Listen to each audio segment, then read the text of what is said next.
Një tjetër element i rëndësishëm. Opozita riplikoi në distancë me kryeministrin Edi Rama, duke përsëritur akuza se në sektorin e ndërtimit po pastrohen para.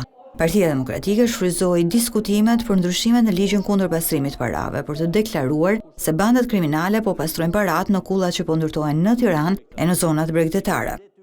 Po kush i blen nga 3, 4, 5.000 euro metri katror në për kulla? Kush e bën këtë? Çiftet e reja nuk kanë mundësi. Po as kushdo, edhe një që ka para thot për një sekondë, se nuk është shaka. 3, 4, 5.000 euro metri katror. Ti investoj për një apartament 100 metra katror, të hargjoj gjysmë milioni euro. Këtu nuk është më histori kullash që bëjnë me paret e emigrantëve në remitancë. Jo.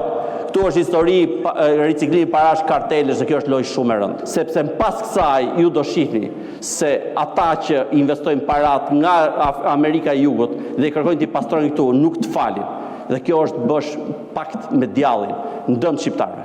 Por ministri i Financave hodhi poshtë akuzat e deklaroi se çmimet e apartamenteve në Tiranë nuk janë më të larta krahasuar me vendet e rajonit. Merret dhe referoju shifrave të Bankës së Shqipërisë dhe do të shohë që 60% e vlerës sa apartamenteve të shitura është e financuar me kredi bankare. 17% e apartamenteve të shitura janë të blera nga individ të huaj, pra jo me rezidencë shqiptare, të cilët kanë investuar në Shqipëri. Kështu që janë të gjitha këto shifra që hedhin poshtë të gjithat narrativën që këtu po ndodh Qameti, po hyn lek të pista, që sektori i ndërtimit po financohet me para të pistët, që është absolutisht e pavërtet. Tani po i kthem.